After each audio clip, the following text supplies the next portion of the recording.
You've probably felt it. That cold distance from someone who used to be warm, the subtle digs that don't quite make sense, the way certain people seem to dislike you for reasons you can't pin down. And you've spent hours trying to figure out what you did wrong, replaying conversations, analyzing your behavior, wondering if you're too much or not enough. But here's what you need to understand. Their hate was never about you.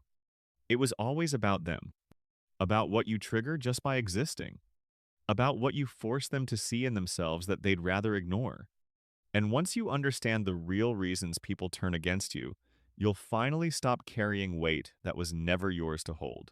The first thing you need to understand is that you remind them of what they're not.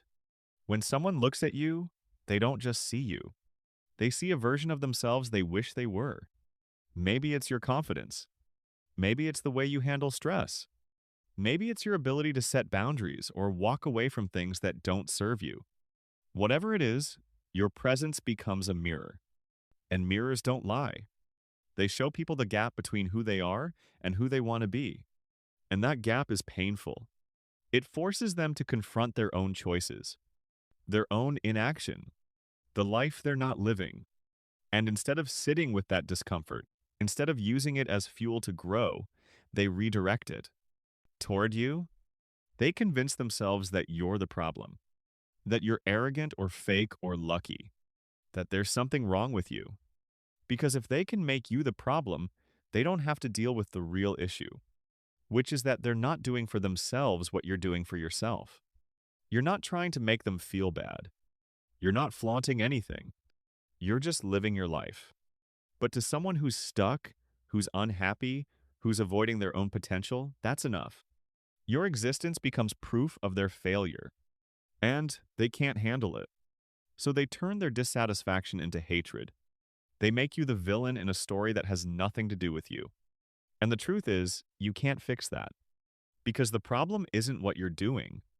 It's what they're not doing for themselves. The second reason cuts even deeper. You trigger their insecurities. Everyone carries wounds they don't talk about.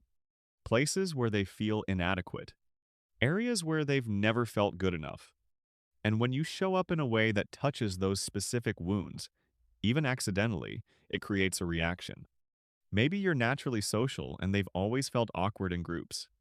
Maybe you're progressing in your career and they feel stuck in the same place they were 5 years ago. Maybe you have close friendships and they've always felt like an outsider. Maybe you're comfortable in your own skin and they've spent their entire life trying to be someone else. Whatever it is, something about you presses on a wound that's already there. And instead of acknowledging that wound, instead of doing the work to heal it, they blame you for making them feel it. You didn't create their insecurity. You're not responsible for it.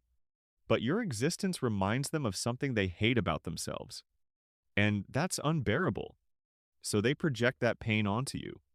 They turn you into the enemy because it's easier than facing what's broken inside them. The more secure you are in the area where they feel insecure, the worse it gets. If you're at ease where they're in turmoil, it magnifies everything they're trying to avoid. And the hate intensifies. Not because you did anything wrong, but because you're living proof that the thing they struggle with is possible to overcome, and they're not ready to face that yet. Maybe they never will be. You shouldn't have to shrink yourself to make someone else comfortable. You shouldn't have to hide your growth to protect their ego. Their insecurity is their work to do, not yours to manage. And their hate is just a sign that they're refusing to do that work. The third reason is simpler, but just as painful. You have something they want. This is jealousy dressed up as hate. They want your life, your opportunities, your relationships, your success, your peace, your ability to move through the world with ease. And since they can't have it, since they don't know how to build it or aren't willing to do what it takes, they hate you for having it. But jealousy is ugly to admit. It makes you look small. It makes you feel petty. So people rarely call it what it is. Instead, they reframe the story. They tell themselves you don't deserve what you have, that you got lucky, that you're fake, that something must be wrong with it because if it were real, if it were legitimate, they'd have it too. And once they've convinced themselves of that story, the hate feels justified. It feels righteous. But it's not about you. It's about them wanting what you have and not being able to get it. And rather than working toward it, rather than being happy for you, they'd prefer to tear you down. Because if they can diminish what you have, if they can convince themselves and others that it's not really that great, then they don't have to feel as bad about not having it. It's a defense mechanism, a way to protect their ego from the pain of falling short. You're allowed to have good things. You're allowed to be happy. You're allowed to succeed. And you don't need to apologize for it. You don't need to downplay your wins to make someone else feel better about their losses. Their jealousy is their issue. Their inability to celebrate others is their character flaw, not yours. The fourth reason is about power. You won't let them control you. Some people need control to feel safe. They need others to comply, to agree, to fit into the role they've assigned. And when you don't, when you set boundaries, when you think for yourself, when you say no, it threatens them. Because if they can't control you, they lose power. They lose the ability to shape you into what makes them comfortable. And that frustrates them deeply. So they try harder. They push. They manipulate. They guilt you. They criticize.